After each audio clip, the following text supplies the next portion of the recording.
What's up, guys? I started a podcast, and I hope you guys enjoy it. No, but for real. So what I'm hoping to get out of this is I'm hoping to release these in conjunction with rough logs, so that you guys can get a more in-depth look at the people I'm fishing with, where I'm fishing, some of the challenges that we had during the day of fishing, the good and the bad. As well as kind of those conversations that you have with your friends at the end of a day of fishing, whether it's leaning over the tailgate of your truck, sitting around on a porch watching the sun go down.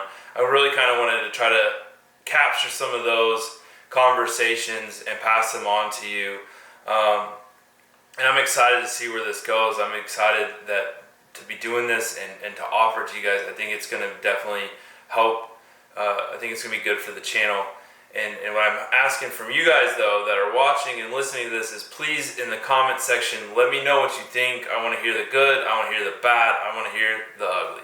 I want to know how to make this podcast best for y'all. What you guys want to see and hear, so that we can all grow as anglers.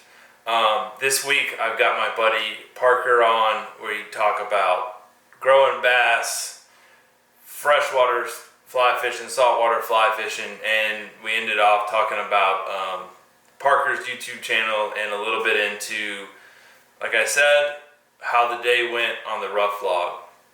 So listen to this, check out the rough log. It'll be coming out Friday. I hope you guys enjoy it. We had a great day on the water, and this is a really great conversation. Anyways, I'm going to stop talking. I'm going to let Parker talk some. Skiff Wanderer Podcast, episode 1, coming at you.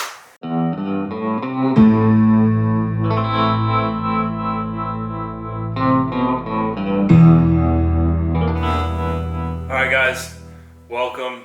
This is actually the second podcast that I've recorded like this for this channel, hoping to make it more of a regular thing in the channel, kind of give a background to some of the guys I'm fishing with, talk about the work that they're doing, and hopefully promote some of them a little bit. So you guys should definitely check them out, whoever they're with.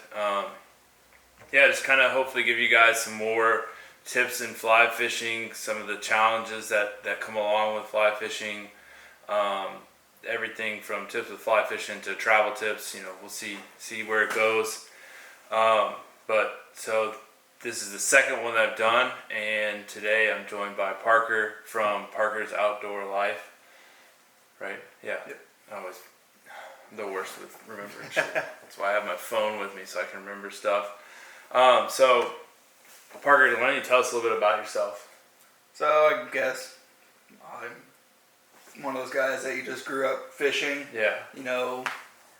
Starting like around 4 or 5 years old, going out with Dad, bass fishing the local city ponds for bluegill, bobber and worm. Yeah, oh yeah. I guess a lot of us started, but that's been my outlet to the outdoors. Yeah. I grew up hunting as well, whitetail deer in Oklahoma, got into ducks late, but fishing was that one thing that I always did. That one consistent, yeah. Yes. And then, when did you start fly fishing? I started fly fishing only about 2 years ago. Yeah. So after I got done with grad school at OU, I got a job working for Colorado Parks and Wildlife. I worked in Gunnison, Colorado, worked at the 2 fish hatcheries there. Okay. I was technically a seasonal employee, so I really only worked 9 months out of the year. But when I moved there, I got a roommate while I was there, and turns out he did my job at the hatcheries before me, and he went from working for the government to being a fishing guide out there. So we had that mutual thing of, okay, we both like to fish. Well, you can't cast a spinning rod over there because it's sacrilegious. So So pretty fast he started. There was a local stocker pond that well stocked right next to the airport, and that's where like almost every night me and him, and he would teach me how to get the beginning cast down, make it, you know. I don't know how many times I've heard too far on your back cast.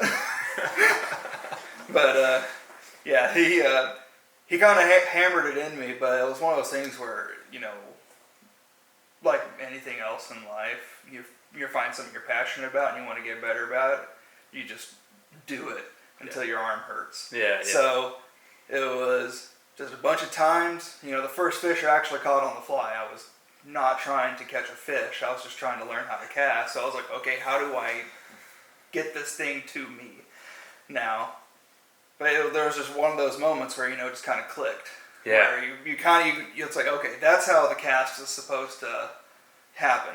But that's where I started fly fishing, was Colorado trout, you know, trout bumming everywhere. And then what kind of the hatchery? Like what kind of fish are y'all growing? So mainly rainbow trout. Okay. At one of the hatcheries I worked at. Then at another hatchery we did do rainbow trout. Different, like, you know, subspecies of rainbow trout. If you want to get technical into it. I didn't know there were subspecies, to be honest. Yeah, so, you know, fun fact, in Colorado there's something called whirling disease in a lot of the public waters. Mm-hmm. And what it is a two-stage parasite that affects really the nervous system of trout. And what it does is it really affects fry when their little notochords are developing, where it kind of gives them a kink in their spinal column, and it just causes them to spin around. That's why they call it whirling disease. But in the end, it creates a very high mortality to spawning fish. Yeah. So if a fish is older and gets it, it'll usually be fine, but it affects the fry mortality. So we now have rainbows that are whirling disease resistant. I got you. So that's what we mainly stock in those public waters. Okay. But we had, you know, cut bows, hybrids between cutthroats and rainbows. At my hatchery, we didn't do any brown trout. We had, mainly we had regular cutthroat trout and rainbows. That's the two ones that we had at the hatcheries I was at. And other hatcheries did brown trout and brook trout. And that's your background when you were at OU. That's what you were studying was. Not exactly trout. Mm-hmm. It was when I went to OU and I got my bachelor's in biology. I kind of had to, with OU. They're like a pre-med program for their biology students. So I really had to form my own kind of path within that. Okay. And, you know, take all the classes with all the ologies at the end of it, you know, ichthyology, stream ecology, all that kind of stuff. For my master's, which I did at OU, I studied streamfish in eastern Oklahoma. So, tiny minnows, little darters through bass. Okay. And you know, different species of small catfish as well. Yeah. But really studying how, with climate change and there being less water in headwater streams and these small streams in Oklahoma, because it's littered through the Ozark Basin and Ouachita water sheds. There's a culverts that people made that cross these streams. With less water, these culverts are causing issues with these fish being able to move upstream to spawn. So we're seeing a loss of habitat and population range of these, you know, small stream fish. Right. But it's hard to get people to really care about it. Yeah. You know, a minnow, there's no, like, you know, besides saying, oh, those are really cool, we have that. Yeah. They don't produce the type of money that bass and sport fish do. Yeah. So the gist of that story was that, okay, these fish can't jump from the bottom of the plunge pool to go swim up through the culvert. And these culverts, they compress water so it moves faster through these culverts. These fish can't swim with that. I got you. They swim against it. Yeah. So they're generally weaker swimming fish, not like trout or salmon that can really swim through fast currents. So the big push is to create stream crossing and river crossings that make it more a natural stream bed underneath, so these fish can continue to move upstream. Okay. So warm water fish, it would be like my background. Yeah. Just happened to land the hatchery gig in Colorado, so that was a whole new, world. Yeah. Than what I was used to. Really, no, but really cool experience being able to live in a cool place, and my office was in the mountains. Yeah. It's beautiful up there for sure. And then, so what brought you to Texas? So, not going to speak on trying to do the job market in Colorado, but no, just like looking for other opportunities. Ones in Colorado were, I wouldn't say dwindling. Yeah. It's very cutthroat and competitive. I got you. It's a cool place to live. A lot of people want to do it. There's a lot of competition. And, not to discourage people who want to be biologists or work for a state agency. It's just a very cutthroat thing. Yeah. But I started exploring more options, and I found a private agency down here. It's a private pond management / fish hatchery down here in Texas, who were looking for a biologist to run their pond surveys and do population surveys on private ranches. Private water, really. So after a few phone calls, talking with the owners, I'm down here now. I'm down here now. So I run a electrofishing boat, go to private ranches, shock the water, see what fish come up, how many fish, what their bass or their sport fish are looking like. Yeah. Saying, hey, what's your goal? Do you want to grow 10 plus pound bass? Do you want to have a lot of more 5-pounders? You just want a fun fishery for the grandkids. Yeah. We kind of try to tailor it to what the customer wants. Right. For the future. Man, that's cool. It's like just one of those things that in the back of your mind you kind of know what's going on a lot of those ponds and stuff, but you never really put a lot of thought into it. But it's kind of cool that doing something like that. So if anybody wants 10-pound bass in their pond, they need to give you a call, huh? Yeah. Yeah. Well, we'll see. People think it's just, just give them a bunch of fish. Yeah. Give them a bunch of stuff to eat. But a bass will eat 100 pounds of forage before it grows a... How do you make a 10-pound bass? Like, what does it take? It's consistent. It's having a population base that, like bluegill or something, that will spawn multiple times a year. Mm-hmm. But it's also having less mouths to feed. So all right. So it's you can grow maybe in an acre, a couple acre pond, you might have maybe 15, 20, maybe 5-pound bass if you're really feeding them. Yeah. But it comes to the point where you have to start taking out the 5-pound bass to get to the 8-pound bass. Goodness. Take out the 8-pound bass to get to the 10-pound bass.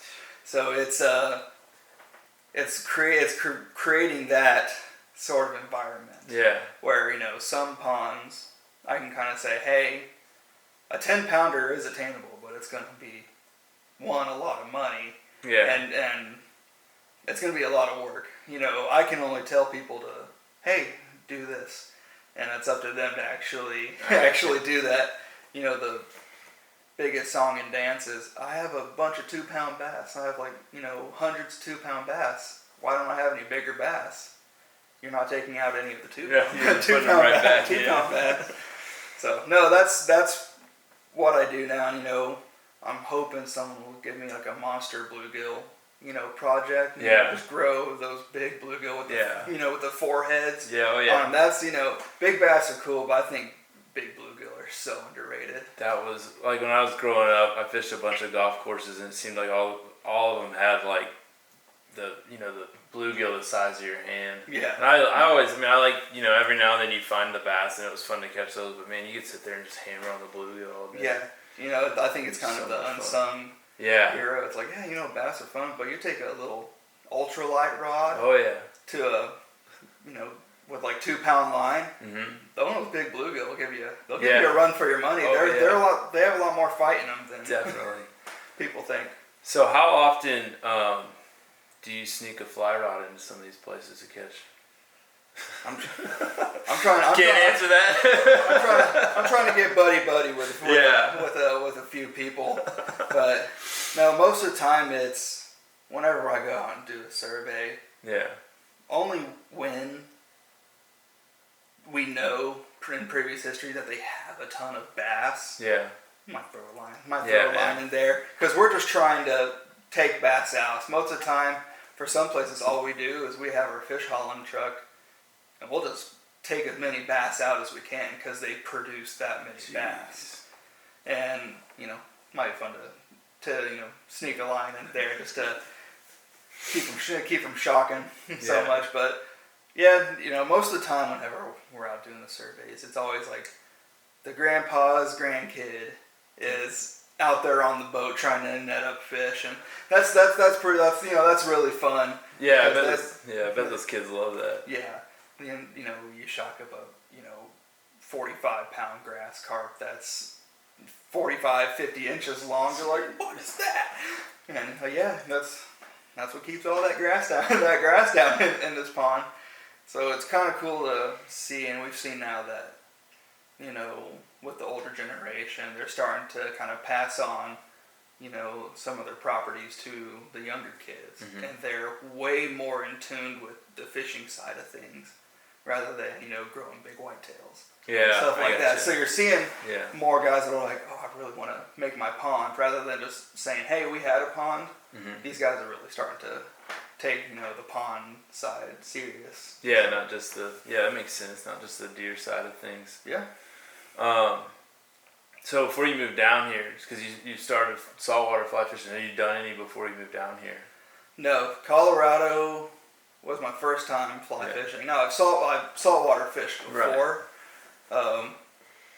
When I was 18, my folks, we did a vacation down in Florida and did the tarpon thing. So I'm like, so that's pretty fun. After battling those on, spinning tackle. Yeah.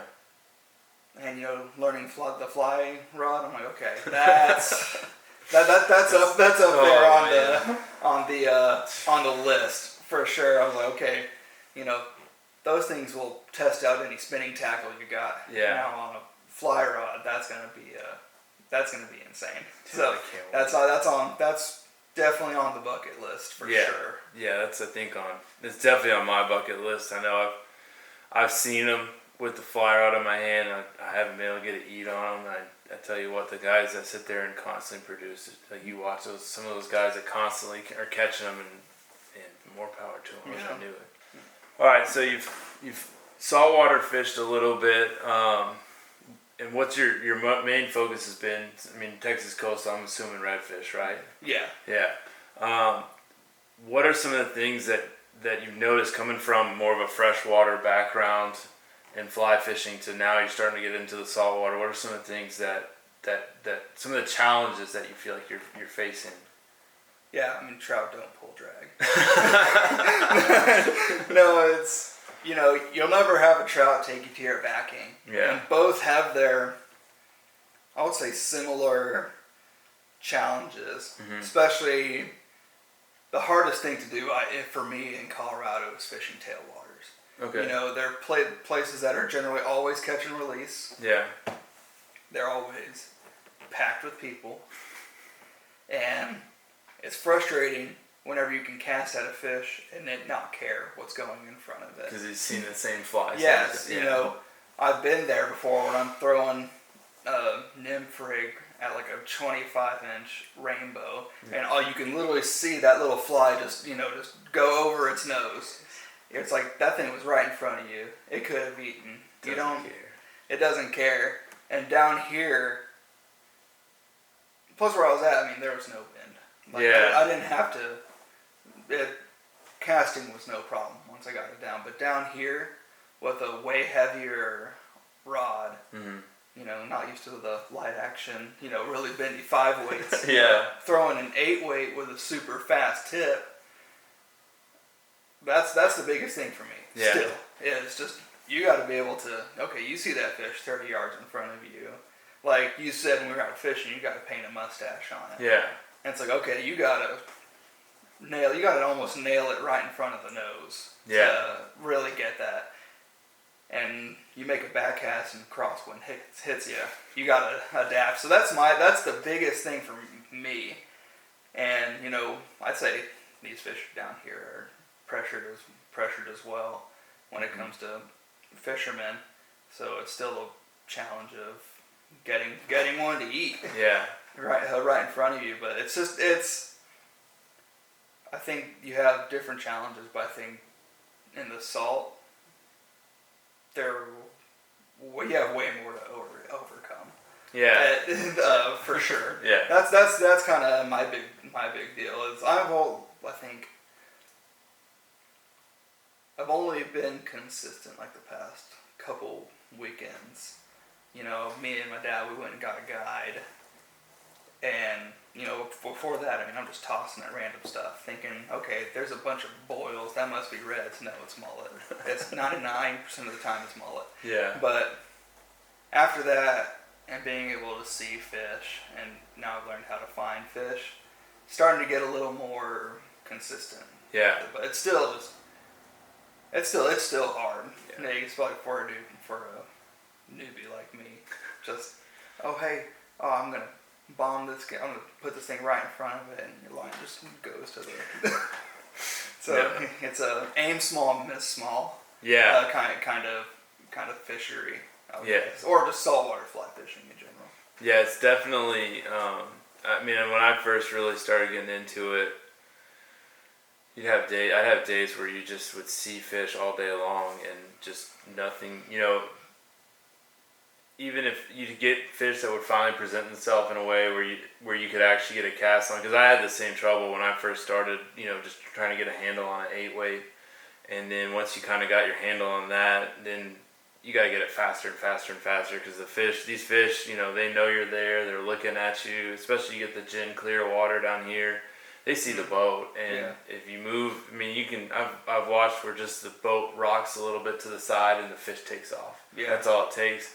So it's definitely, I think, one of the big things I've seen with a lot of guys that have a lot of freshwater background when they come down is the speed at which everything happens. Because if the guy on the back sees the fish, you know, like a lot of guys, as I've gotten into it, if the guy in the back spots a fish, I start getting a cast out, because I know like the clock starts, and you got moments, and then, you know, you might be able to get 2 falls casts out before that fish will pick it up. And I mean, I've seen where just the fly rod swinging in a half swing to start back, and the fish will pick up that movement from the boat and he'll take off. So it's definitely, I think it's definitely a big challenge.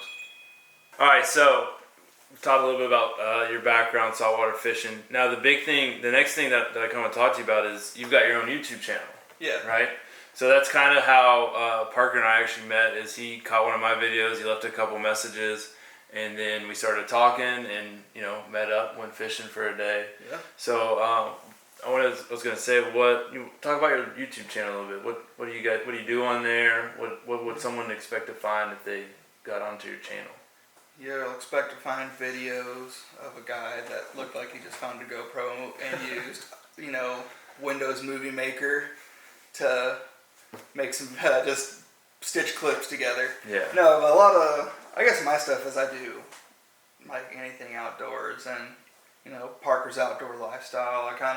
I've been through several different, you know, name changes. You know, I've gone through the phase of trying, make a brand name, you know, stuff like that. And I was like, I think I just want to make videos. Yeah. I just want to show people, hey, I do a lot of stuff outdoors. If that can inspire someone to get outdoors, then that's worth it for me.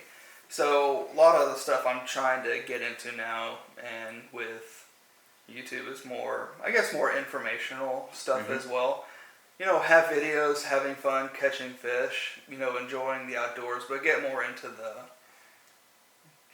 teaching side, or at least, getting into more vocal about conservation, things going on in our waterways, I think it's a good outlet, because, every person has one of those, $2,000 computers in the palm of their hand. Yeah. And I think there's a lot of stuff that, people can learn, either from my own past experiences or experiences I've learned talking with other people that I can convey through videos as well. But, you'll see a lot of bass videos, some hiking videos, bass videos, hiking, catching trout, going through my discography or on the channel.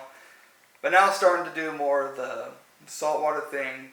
Haven't consistently uploaded in a while, so you'll see those breaks in there. But now I got kind of a whole new lease on what I want to do with it. So more excited to be more consistent and push, I think, more valuable stuff out there. So I think YouTube's a good avenue for a lot of people who want to learn more about the outdoors. See what are the overlying issues with the water quality, or public land loss, things along those lines. And I think I'm gonna try to incorporate more my job into this, being a private aquatic biologist, saying, hey, here's what I do. Here's the tricks of the trade. If you have a pond, you're seeing this issue, do this. Kind of do that a little bit more as well. But getting more into just being more vocal about outdoors issues, and maybe teaching people along the way. Yeah. No, that's cool, because I think I can tell you, first of all, with the giant gaps, most of the guys that are subscribed to my channel are used to giant gaps. I'm sorry, I'm trying to get better. No, that's one of the tough parts, I think, with a lot of kind of having your own little, using YouTube as kind of a side hustle, is you still got a day job, and it takes away from it. I think it's cool that you've consistently, regardless of consistently posting, you've consistently done it as you've traveled around. So I think that's pretty cool to have that whole kind of background to follow you around and everything that you've done. And I know it's good because a lot of guys, are starting to find their way to the coast, and it's cool to see to see people that I think there's a lot of people out there that have a freshwater fly fishing background, and they're starting to see the salt, and they're kind of looking into it. And I think there's a lot of guys that informational wise, they're trying to pick up as much knowledge as they can, and so that's really good. I think kind of going along with that, I think just saltwater fly fishing in general is starting to it's starting to get that now. So when I lived in Colorado, you had the guys from Texas that come up every year to go float to go float the Gunnison River. But I think you're saying the opposite side of that. You're seeing people who live in Alaska or Montana, or people in the Rocky Mountain ranges. They're starting to come down. They're starting to come down because they want to go chase for reds and trout and tarpon and all that fun stuff. So I think the saltwater fly fishing in general is becoming more popular to chase bigger fish that pull harder. And I think that's just the allure of it. And, seeing the YouTube side of things, everybody knows the Guggen guys, the bass guys, Lojo, all the bass fishermen, that are doing great for themselves. But I don't really see a whole lot of the saltwater guys. Are doing unless it's blacktip age, but I'm not gonna talk about that. But you don't see there's not a lot of saltwater guys, or more specifically, saltwater fly fishing guys out there. So it's a pretty cool little, not market, but I think it's it's very niche. Unless you're looking to do that, those are you got to go looking for those. Yeah. No, and I mean that was kind of what led me down the path to start creating my own videos. Is I'd get on YouTube, and I mean, like, back in the day I used to ski a bunch, and before you go skiing you watch a bunch of ski films and snowboarding films, and you kind of get yourself amped up. All right, we're gonna go ski. And I started wanting to watch, as I got more into fly fishing, saltwater fly fishing, I wanted to go watch those saltwater fly fishing videos to get me amped up about it. And I think there's a few of them, but I think I've watched Cosmo from Yeti about 1,000 times. Yeah. And eventually it's like, man, I'm just gonna go do this myself and stop waiting. You watch the unless the guys from Mad River Outfitters on YouTube or they would flip down in Florida. Yeah. Like, that's really, you don't really just see that too much. And I just think it's cool. It's just a different world. No, and it's definitely, and I know that like you're new down here, but you'll start to see it as you spend time down here. Like, the community here in Texas, it's a really cool community of guys that all they all just want to fish. Yeah. And that's one of the things that I got into fly fishing. I enjoyed fly fishing for chasing redfish, but I started falling in love with it really as I started meeting more of the guys. And you run into a guy at a boat ramp with a skiff, and he's never met you before, but he'll start talking fishing with you. What'd you use? We were using this. And where'd you go? We were going here. And there's a lot of back and forth. And I mean, everyone's got their secrets that they don't really like to share, but for the most part, like, if you're a new guy coming into saltwater fly fishing, from what I've seen, there's a giant avenue of guys that are willing to help you and want to help.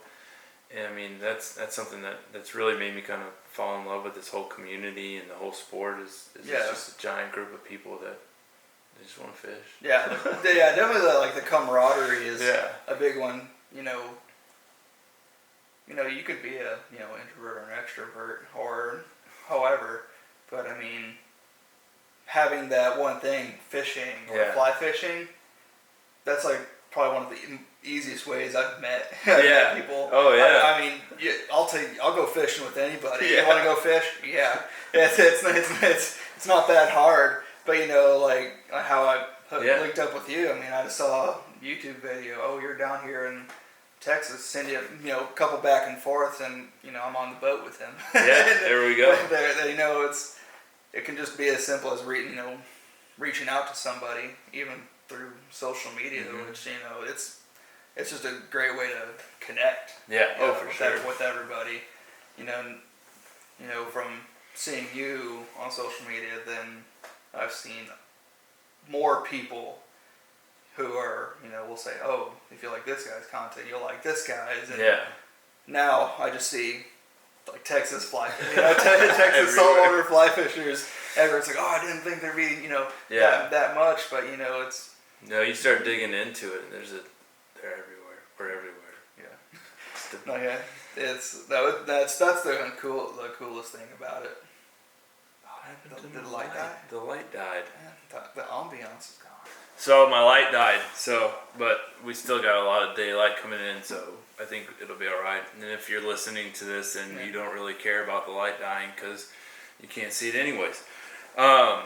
So kind of left off where we were talking about how we got together, and then we went out on the water.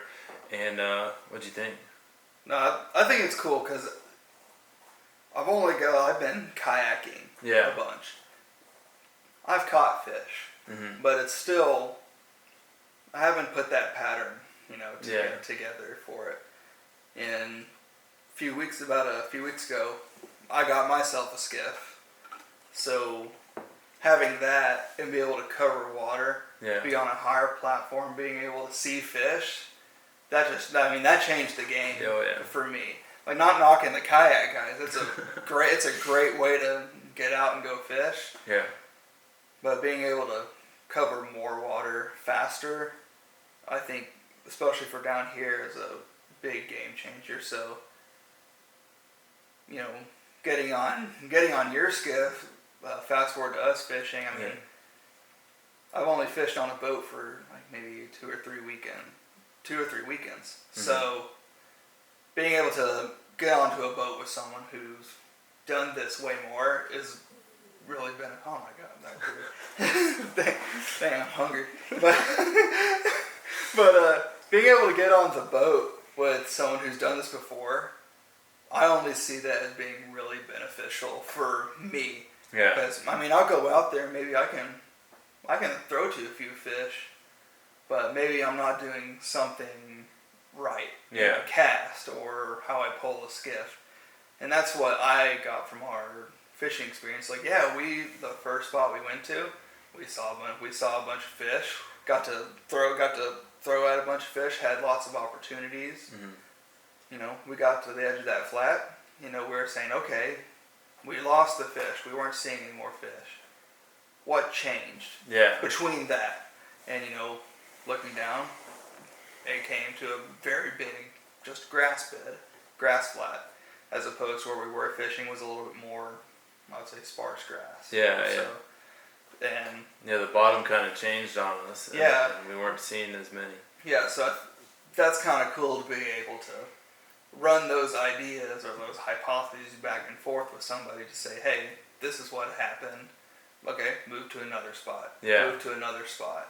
So that's pretty cool to have someone who's in the right mind. And I'm trying to learn how to fish down here. Yeah. And it's, I went for months just going crazy. I'm like, what do I do?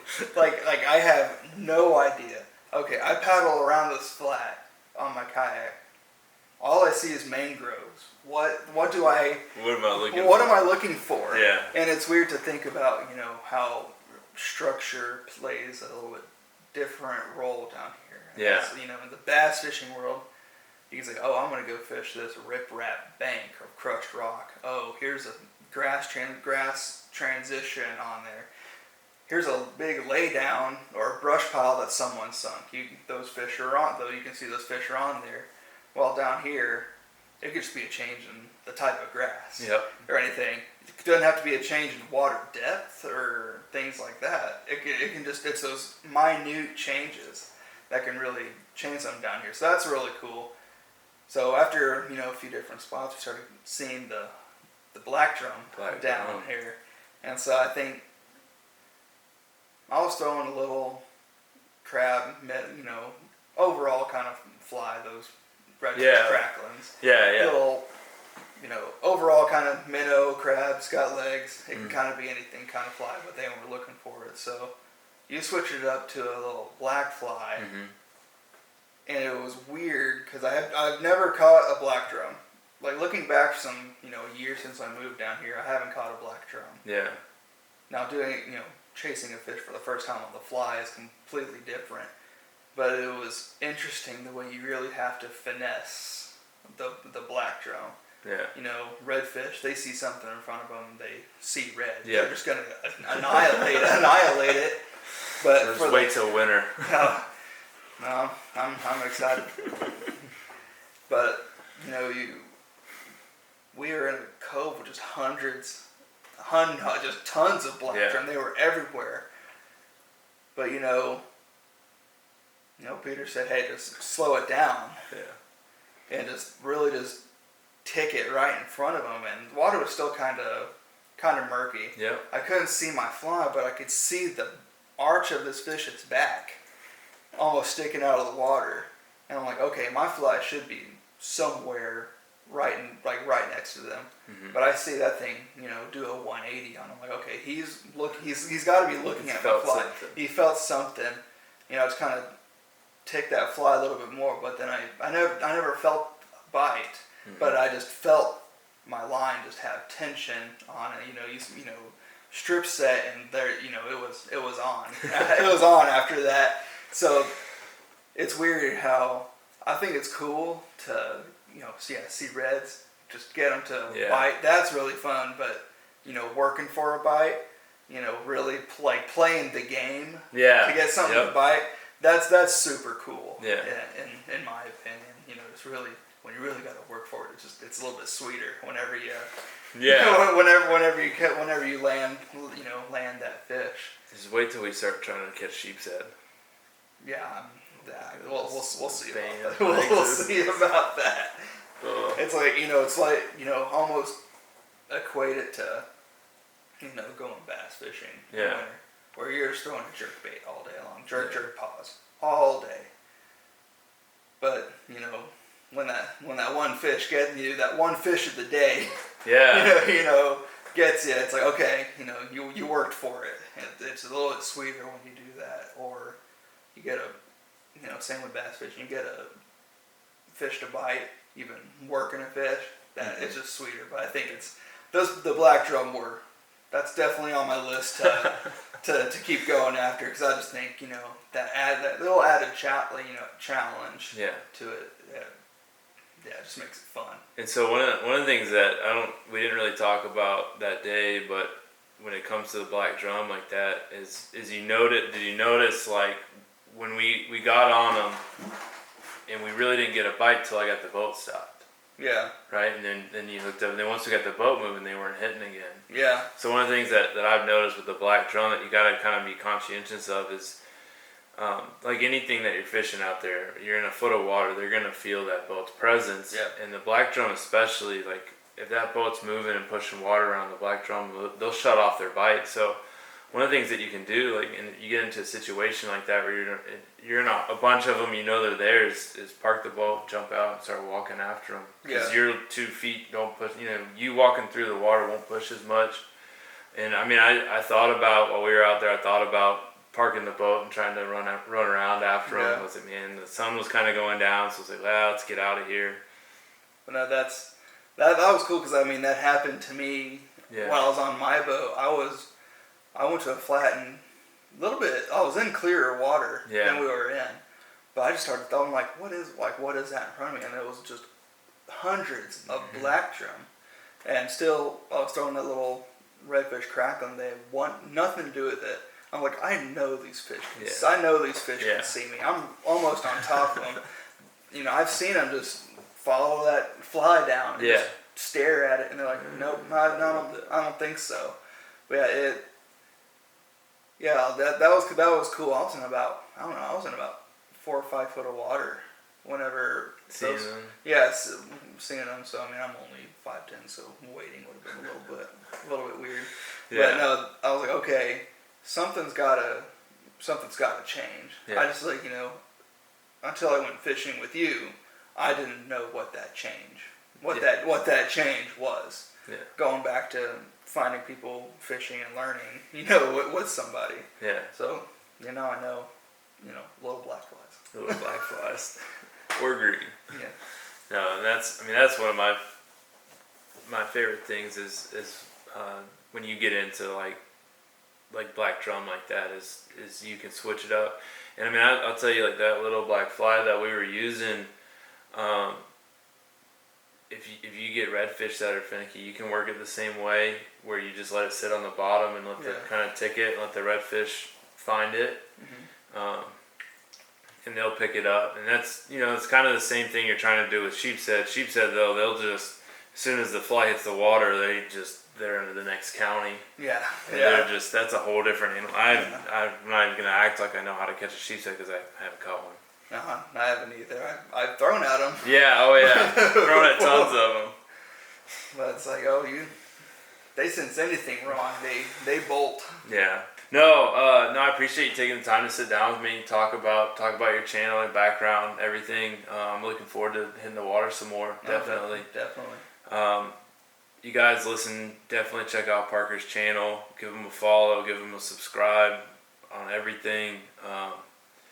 I'm excited to see some of those videos about how to grow really big bass. Yeah. I don't have a pond yet, but maybe one day. Yeah, if I can convince some HOA owners to let me stock their pond. Yeah, if you get into 5-pound bass, there's a pond down the street. We'll throw some in there. Yeah. I won't tell anybody. But I enjoyed having this conversation. Yeah. You know, everybody, I know it's Peach Channel, but go check him out as well. But yeah, no, it was really cool. Yeah, we'll definitely be on the water, again. I got more stuff to learn, but yeah, we got more stuff to go see and go fish for. Yeah, So, cool. All right. Thanks. Thank you.